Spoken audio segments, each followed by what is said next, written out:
किसी भी telephone exchange में जाएंगे तो हर टेलीफोन एक्सचेंज में जैसा कि मैंने आपको पहले बताया, एक तो आपका स्विच रूम होगा, एक एमडीएफ रूम होगा, एक ट्रांसमिशन रूम होगा और इन सबको चलाने के लिए पावर रूम होगा। ये इतनी जानकारी हमने पहले वीडियो में दिया था, इसका हमने पीपीटी भी आप लोगों को शेयर कर दिया। अभी आप एलटीटीसी के उस टेलीफोन एक्सचेंज में आए हैं जहाँ पे एलटीटीसी में जो लोग भी काम करते हैं, जो लोग भी रहते हैं, उनको यहीं से आपको टेलीफोन दिया गया है। क्योंकि ये यहाँ पे सिर्फ यहाँ पे लोगों के लिए दिया गया था, तो यहाँ 400-500 कनेक्शन से ज़्यादा ज़रूरत नहीं थी, ठीक है।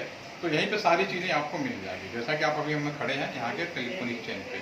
तो यहाँ पे आप इसी रूम के अंदर आप एक कमरा हमने स्विच रूम का बनाया हुआ है, एक कमरा हमने ट्रांसमिशन रूम का बनाया हुआ है, एक कमरा हमने एमडीएफ रूम का बनाया हुआ है, ठीक है। तो अभी मैं आपको एमडीएफ रूम से जैसे हमने शुरू किया था वहाँ से स्टार्ट करेंगे और सारा 1 बाई 1 तीनों रूम को हमको विजिट कराएंगे। तो सबसे पहले हम इधर आते हैं, हमारी लेफ्ट साइड में, इस साइड में आते हैं। ये हमारा एमडीएफ रूम है।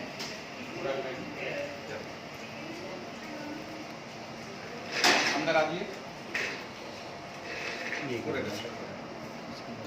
बिल्कुल अंदर। ये एमडीएफ रूम है। एमडीएफ रूम में ये आप टैग ब्लॉक देख पा रहे हैं, इनको हम टैग ब्लॉक बोलते हैं। टैग ब्लॉक का मतलब है कि ये इसमें आप देख पाएंगे केवल वायर वायर वायर वायर। इसको ध्यान से देखेंगे, पीछे के साइड में केवल वायर और वायर है। वायर का मतलब है जितने भी घर के वायर थे, टेलीफोन के थे, वो सारा वायर निकल के यहाँ पे इकट्ठा हुआ है। यही दिखाया था हमने, यानी जितना कस्टमर उतने वायर, वो सारे वायर यहाँ पे इकट्ठे हो गए, ठीक है। ये पूरी रैक इसलिए बनाई जाती है ताकि सारे वायर इकट्ठा हो जाए। और ये सब एक ही चीज़ है, ये पुराने जमाने का टैग ब्लॉक है। जैसे पुराना हैंडसेट होता था, नया हैंडसेट होता था, तो आप रंग रूप पे मत जाइए, सबसे पुराने जमाने का ये टैग ब्लॉक होता था, इसमें इस तरह की वायरिंग कर देते थे। और इसी तरह से हमारा ये नए जमाने का और सबसे लेटेस्ट जो है हमारा ये है, ठीक है। लेकिन सब एक ही है। इसमें क्या है, आप ध्यान से पीछे देखेंगे तो एक एक पेयर, एक वायर एक टेलीफोन को, एक वायर एक टेलीफोन को, ये सारे एक टेलीफोन को रिप्रेजेंट करता है। यानी कि आसपास के 5 किलोमीटर के दायरे में, 6 किलोमीटर के दायरे में जो भी वायर यहाँ पे इकट्ठा हो गया। समझ में आ गई मेरी बात, ठीक है। तो अब यहाँ पे सबसे पहली बात है कि इतने सारे वायर में कौन सा किस कस्टमर का है, ये भी तो पता करना पड़ेगा, लिखना पड़ेगा। तो इन सबके लिए क्या किया गया, इनकी नंबरिंग की गई है, ठीक है। आप इधर से नहीं तो बीच इधर कोई भी वायरिंग करेंगे तो उसमें एक टैग ब्लॉक नंबर होता है। पेपर पेन देंगे, जरा से लिख के दिखा देते हैं, ज़्यादा चलेगा। ये है, पेन दे दीजिए। देखिए ये टैग ब्लॉक है। टैग ब्लॉक पे आप जब भी किसी को नंबर अलॉट करते हैं तो उसके रिस्पेक्ट में एक एनी नंबर दिया जाता है। एनी नंबर एक पहचान पत्र, ताकि ये हम पहचान कर पाएँ कि कौन सा वायर किस में है, क्योंकि इसमें वायर करना बड़ा मुश्किल काम होगा। तो आप जरा सा इधर लाइए कैमरा पास में, ठीक है। जैसे मान लीजिए मेरा टेलीफोन है 2755164। तो यहाँ पे जो भी इसका इंचार्ज होता है, उनके पहले रजिस्टर मेंटेन होता था, कंप्यूटराइज मेंटेनेंस होता है। तो जब भी हमें नंबर किसी को दे रहे होते कस्टमर को, तो उसी नंबर के रिस्पेक्ट में, ठीक है, यहाँ पे एक नंबर लिखा होता है 4-3-2, इस तरह का वो लिखा होता है। कहीं 3 डिजिट का होता है, कहीं 4 डिजिट का होता है। तो 4-3, इससे हम ये पता कर पाते हैं कि ये जो टेलीफोन का जो कस्टमर है उसका वायर इनमें कहाँ है। अदरवाइज पहचान करना आप कैसे पता करेंगे, जैसे 4-3-2 वैसे लिखा है। तो 4 का मतलब है राइट हैंड साइड से शुरू करिए, 1 2 3 4, यानी ये चौथे रैक में वो वायर आएगा वो, ठीक है। उसके बाद 3 का मतलब 1 2 3, यानी इसमें आ गया, वो जो वायरिंग है इसमें आ गया। अगला 2 और 1 है, ठीक है। तो एक टैग ब्लॉक मैंने यहाँ निकाल के रखा हुआ है, इसको आप देख लीजिए। अब इसको आप ध्यान से देखेंगे तो यहाँ पे आप साइड में देखेंगे 1 2 3 4 ये लिखा हुआ है। तो अगला है 2 पे 1, यानी कि दूसरे वाले में। पहला इस पे भी आप नंबरिंग देखेंगे 1 2 3 का। तो इसके पीछे जो वायर है एक, वो चीज़ आप पहचान गए। तो इसलिए किसी भी कस्टमर का वायर हम आराम से पहचानते हैं। एमडीएफ में क्या होता है, आसपास जितने भी वायर होते हैं टेलीफोन लैंडलाइन के अभी तक जो चल रहे हैं 150, उन सबकी वायरिंग यहाँ पे इकट्ठा होगी, ठीक है। अब पहले क्या होता था कि यहीं पे एक स्विच रूम भी होता था, सारा वायर निकल के आ जाएगा स्विच रूम में, तो वहाँ पहले इंसान बैठा करते थे। अब मान लो किसी ने नंबर मिला, उसका नंबर यहीं से ही मिलाना चाह रहा है, लोकल से लोकल मिलाना चाह रहा है, ठीक है। तो लोकल से लोकल मिलाने का मतलब है कि वो पहले जो ऑपरेटर बैठते थे वो दोनों आपस में मैनुअली जोड़ देते थे। इसको बोलते हैं स्विचिंग करना, स्विच करना, टेम्प्रोरी भी सकते हैं, ठीक है ना। और यहाँ पे हम लोग सुन भी सकते हैं कि आपस में बात कर रहे हैं, उतना सेफ नहीं होता था। अब वो जो स्विचिंग सिस्टम था वो बदल के हमारा फिर आज के पहले इंसानों के द्वारा ऑपरेटर, फिर इलेक्ट्रॉनिक स्विच, फिर आपका इलेक्ट्रोमैकेनिकल, फिर इलेक्ट्रॉनिक, आज के ज़माने में कंप्यूटर वाला एडवांस स्विच आ गया, सॉफ्टवेयर में काम वही हो रहा है, चीज़ें थोड़ी बदल गई। तो अब ये वायर निकल के कहाँ पे जाएगा, कस्टमर का वायर यहाँ आ गया, अब यहाँ से स्विच रूम में जाएगा, जहाँ पे 2 लोगों को बात में कराना। अगर इसी वायरों में है तो लोकल कॉल करेगा, इससे बाहर जाएगा तो फिर वो ट्रांसमिशन रूम के माध्यम से जाएगा, वो भी हम आप लोग को देखेंगे। तो अगला स्टेप हमारा जाएगा स्विच रूम में। तो ये वायर यहाँ से ऊपर गया, सारी वायर इकट्ठी होते हुए ऊपर आप पोल देख रहे हैं, इस पोल के माध्यम से सामने स्विच रूम में चला जाएगा, ठीक है। धीरे से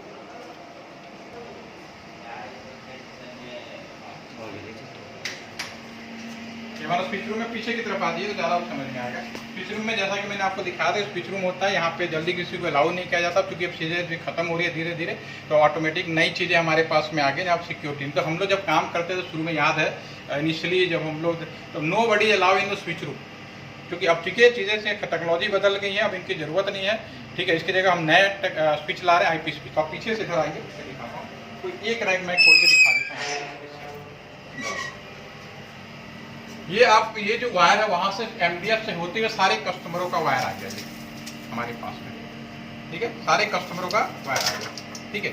अभी हम क्या करते थे उस जमाने में, पहले आज से 20 साल पहले, काफ़ी अभी दिखाऊंगा कब का बना हुआ है, 8 कस्टमरों का वायर खुद ही हम लोग बनाते थे, और ये पूरा का पूरा यहाँ पे वो कर लेते थे, टैग ब्लॉक बना लेते थे, ठीक है, वायरिंग कनेक्टर टाइप का। तो इसमें हम लोग खुद लोग यहाँ पे जो पोस्टिंग होते थे, उन 8 का ग्रुप बनाते थे, 8, 16, 24 इस तरह, और नॉर्मली 8 का ग्रुप है, ठीक है, यानी एक वायर में 8 कस्टमर हो गए। और ये हमारा स्विच रूम है, ये निकला हुआ है क्योंकि इस पर अब कोई टेलीफोन नहीं है, क्योंकि ज़माना बदल रहा है, लेकिन जो लगे हुए हैं आप यहाँ पे देख पाएंगे, जो लगे हुए सेम चीज़ यहाँ पे आपकी लगी हुई दिख रही है, ठीक है।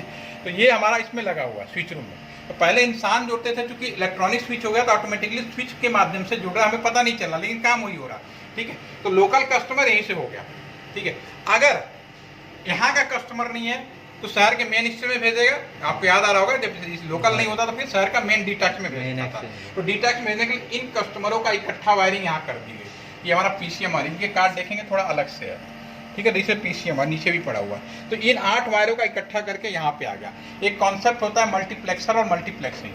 तो इन 8 का एक सिंगल ऑप्टिकल फाइबर हम कन्वर्ट करते हैं और दूसरे मेन एक्सचेंज में भेज देते हैं।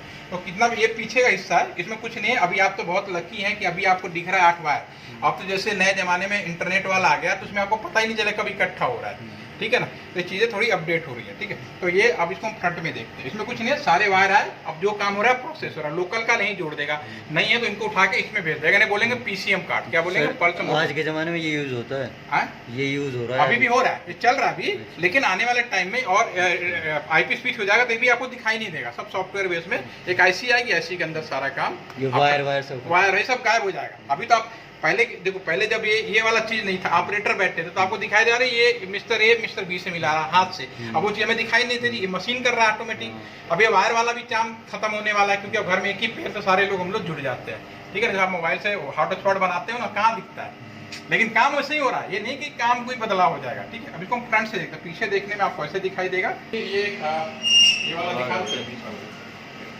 ये हमारा 99 6 सितंबर 99 का हुआ। ये कितना पुराना हो गया, 21-22 साल पुराना लगा है, तो कितनी बड़ी चीज़ रही होगी, ठीक है। और ये कार्ड जो है, एक एक कार्ड में 8 कस्टमर हैं, समझ में आ गया। और ये वाला कौन सा कार्ड बता रहा था मैं आपको, जिसमें अगर इनमें कस्टमर नहीं ऊपर चला जाए इलेक्ट्रॉनिक्स में, और फिर इसका केबल निकल के कहाँ पे जाएगा, ट्रांसमिशन रूम में। ट्रांसमिशन रूम का रोल कब होगा, जब मेन एक्सचेंज में भेजना होगा। और ये कंप्यूटर में जो कुछ ऑपरेशन होता है, यहाँ पे इसका रिकॉर्डिंग होती है। ये सारे इनके कैसेट उस समय अभी भी हैं, अब तो चूंकि सब ने अपने पास खुद ही रख लिया, नया जमाना आ गया, तो इनकी कैसेट रिकॉर्ड होती थी, कौन कितने कॉल कर रहा है, सारी रख के जाते थे, रिकॉर्डिंग जो सारी बिल्कुल, ठीक है। और जब कोई क्राइम होता था तो ज़्यादा FIR दर्ज होती थी, तो बुलाते थे, तो फिर हमको डायरेक्ट लाइव उस पर भी रखते थे। तो ये आप कोई कहना, इसका टाइम पीरियड होता था 3 महीने, 6 महीने, साल भर, जैसा कॉल डिलीट हो जाती है, फिर उसके बाद हम डिलीट कर सकते थे, ठीक है। लेकिन अभी तो डिलीट करते नहीं, पड़ा रहता था, अब तो उतना कस्टमर नहीं होता था, अब समय के साथ। अब रिकॉर्डिंग सर इसमें होती है, अभी भी है, ऐसा नहीं है, हर चीज़ क्या बिल्कुल अभी में कर देते हैं, उसमें कर देते हैं, ठीक है। अब यहाँ से जो केबल निकलेगा उससे ये बोलेंगे PCM, ये सब वायर है, कॉपर वायर है आपके पास में। फिर ये कहाँ जाएगा, ट्रांसमिशन रूम में। ट्रांसमिशन रूम का काम होगा मेन एक्सचेंज भेजने के लिए। तो हमारा जो तीसरा रूम ट्रांसमिशन रूम है, जो फ्रंट में है, अब वहाँ पे दिखाते हैं। यहाँ कोई क्वेश्चन सर, इसकी लाइट आदि ले लीजिएगा, भी करा देंगे। ये हमारा ट्रांसमिशन रूम है। अब यहाँ पे क्या है, ये जो वायर है, एक वायर है, ठीक है ना। हमारा PCM कॉन्सेप्ट ये होता है, पल्स कोड मॉड्यूलेशन। वो 30 कस्टमरों का ग्रुप बनाता है, यानी इसमें 30 कस्टमरों का ग्रुप इकट्ठा करके 120 कस्टमर है, तो ऐसे 4 PCM हमारे पास में आ जाएंगे। क्योंकि जब सिस्टम लगता है तो पूरा का पूरा बड़ा सिस्टम ही लगाते हैं, तो सारा PCM यहाँ इकट्ठा हो गया। अब एक चीज इसका ये सिस्टम है, इसमें 2 चीजें होंगी, ये भी हम डिस्कस करेंगे। इसमें 2 चीजें होंगी, जितने इलेक्ट्रिकल वायर, इनको आपके जमाने में क्या है, ऑप्टिकल फाइबर में बदलना है, ठीक। तो ये यहाँ पूरा का पूरा फाइबर में कन्वर्ट होगा। ये पूरा, ये देखिए, ये क्योंकि पुराना ये हम बता चुके हैं, इसकी जगह पे नया आ गया, क्योंकि इसमें भी देखो वायर दिख रहा था सारा, अब इससे भी लेटेस्ट बिल्कुल एडवांस सिस्टम हमारे बगल में लगा हुआ है, इसमें कहीं आपको वायर भी अब दिख नहीं रहा होगा। ठीक है, तो जैसे जैसे आते जाएंगे ना नई आसी वो चीजें छोटी होती चली जाएंगी। तो ये आपका जो फाइबर है ये यहाँ पे इकट्ठा हो गया पूरा का पूरा। ठीक है, ये वायर एक वायर वहां से आया स्विच रूम से, अभी ये एक ही में सारा आ गया पूरा। ठीक है, अब एक फाइबर बदल दिया, अब ये फाइबर हमारा निकल के ये वायर इस साइड से नीचे नीचे ऊपर से आया ऊपर, ये वाला जो है ये पीछे ये वाला इस टाइप का है। तो कस्टमर का वायर आया, अभी पूरा का पूरा फाइबर में कन्वर्ट हो गया। अब इतने सारे का एक छोटा सा फाइबर में कन्वर्ट होगा, एक ही फाइबर ये तुरंत मेन एक्सचेंज को भेज देगा। जब मेन एक्सचेंज चले जाएंगे वहां पर भी रिटर्न, फिर पीसीएम, फिर स्विच रूम डिसाइड करेगा कहाँ का है। अगर किसी और स्विच रूम का तो वहाँ भेजेगा, किसी लोकल टेलीफोन एक्सचेंज का तो लोकल टेलीफोन एक्सचेंज में भेज के एमडीएफ के माध्यम से जोड़ देगा, या फिर वो फिर टावर के माध्यम से मोबाइल से जोड़ देगा। तो ये इसका पूरा का पूरा एक पाथ होता है। इसमें कोई कंफ्यूजन क्लियर हो गया? पाथ कहते हैं बिल्कुल ऐसे ही आपका चलता है, राइट। ये पूरा फाइबर जो घर तक, अभी क्या जो आप वायर देख रहे थे, अभी घर तक आदमी कस्टमर कैसे जुड़ा हुआ है, या तो मोबाइल टावर से जुड़ा हुआ है या तो कॉपर वायर से जुड़ा हुआ है। अभी पूरा का पूरा चेंज हो रहा है फाइबर में, क्योंकि ये जो कॉपर वायर है इस पे अभी भी स्पीड मैक्सिमम 24 Mbps से ज़्यादा स्पीड नहीं सकते। अब तो जमाना बदल गया ना, कहीं Gbps में स्पीड चाहिए, मोबाइल टावर से जल्दी पॉसिबिलिटी नहीं बन पा रही। तो फिर ऑप्टिकल फाइबर, ये जो हमारा फाइबर है इसकी मदद से हम लोग घर पे पहुंचाएंगे। Fibre to the home, giga fibre या जो भी नाम से कंपनियां बेचे, इसका मतलब है फाइबर घर तक ही हमें। जैसे मोबाइल से टावर पे आते हैं नेटवर्क, फिर टावर से सीधे फाइबर, हाँ वो भी वही स्विच में आएगा। ये जो वायर था ना MDF वाला, वही तो आपको वायरलेस किया आपको। अच्छा, आप लैंडलाइन में क्या था, पूरा घर तक जोड़ दिया। 5-6 किलोमीटर की नहीं होती है। हाँ तो 5 टावर का फायदा हुआ ना, 5 किलोमीटर मुझे वायर नहीं बिछाना पड़ा। अलग कॉपर वायर में क्या 5 किलोमीटर तक हमें केबल डालना पड़ रहा था, तो वही चीज चेंज हुई है, बाकी सब फाइबर है। ठीक है, कहीं भी वायरलेस नहीं है। समुद्र में भी आपका फाइबर है, मैंने आपको पहले दिन वीडियो दिखा, दोबारा देखना। एक कंट्री से दूसरे कंट्री में भी जाना, सब फाइबर ही फाइबर है। सब वायर भी हो गया, सब वायर है, वायरलेस तो कुछ नहीं है। वायरलेस तो खाली टेम्पोररी व्यवस्था है कि लोकल कस्टमर के घर में ताम झाम न बनाना पड़े, या वो ऐसी जगह जहाँ हम ये नहीं डाल सकते वहाँ पे टेम्पोररी बेसिस पे हम लोग यूज़ करते हैं। जैसे हिमालय के बहुत सारे एरिया है जहाँ पे हम लोग वो नहीं कर सकते, फाइबर नहीं डाल सकते, तो वहाँ पे हमने माइक्रोवेव क्या, लेकिन प्रॉब्लम वही है आंधी बारिश तूफान, तो मुझे स्टेबिलिटी लानी है तो आपको फाइबर इस्तेमाल करना पड़ा आज की डेट में फिलहाल तो ये। ठीक है, यानी कोई डाउट, एनी क्वेश्चन तो you can not, otherwise video को बार बार रिपीट करके देखिए, इसमें अगर आपको फिर से मिले कुछ फिर सवाल पूछिए, जरूर बताएं।